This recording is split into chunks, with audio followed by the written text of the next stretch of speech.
Hey everybody, welcome to Glorybringer Games. My name is Jade. Today we're going to talk about something that's a little more advanced than I usually cover. So if you're still really new to Magic and you don't have a good grasp on the fundamentals, check out my video on bread instead. Today we're going to talk about card evaluation using Quadrant Theory.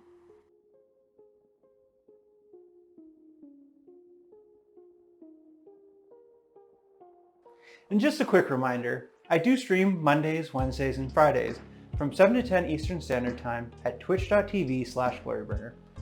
Come by, check out some live drafts, and ask any questions you may have. I hope to see you there.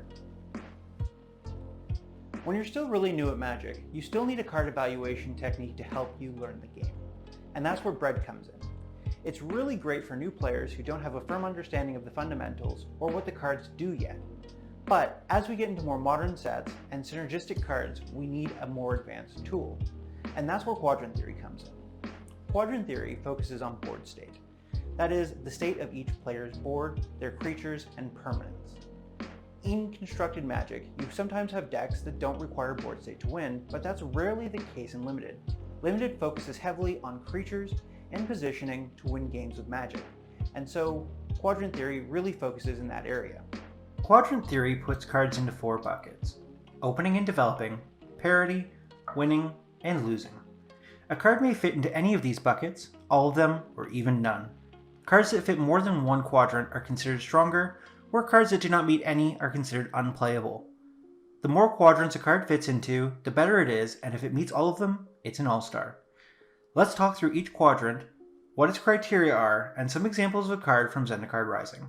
Opening and development. This quadrant is concerned with the opening part of the game and contains cards from 0 to 5 mana. These cards are used to start the game and establish our early game plans from our hand. What and how we play here is critical to the rest of the game. Cards that are good in this quadrant are on the cheaper side and affect the board in your favor such that you gain momentum and stay ahead. Cards like cheap creatures, combat tricks, and removal often rule here. Some examples from Zendikar Rising include Fearless Fledgling, which is a cheap 1/1 creature that hits the board and gains flying and a 1/1 counter from landfall. Bloodchief's Thirst, which is a 1 mana removal spell which is flexible enough to remove any creature for 4 mana at a later point in the game.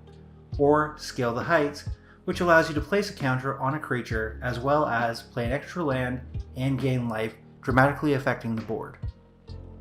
Parity. The parity quadrant looks for cards that are good when the players have used their resources and are looking to the top of their decks to advance the game. This phase of the game has players stalled, and neither of them is truly at an advantage. Cards that help a player break a board stall are important here. These are creatures with evasiveness like flying or unblockable, removal, and mass pump spells. Some great examples include Sign of the Swarm, a flying 3/3, Feed the Swarm, which destroys a creature or an enchantment, or Dauntless Unity, which pumps all of your creatures at once and allows you to potentially get in for a massive swing. Winning. This quadrant is perhaps the easiest. It considers cards that help us close out the game when we are already ahead on board and have a clear advantage. A premium is placed on cards that help close the game quickly and prevent the opponent from easily stabilizing. Almost any spell that moves the board state forward also fits here. Some examples include Felidar Retreat, Kargan Warleader, or Serigi Shelter, that all help increase our board presence while at the same time putting our opponent farther and farther behind. Losing.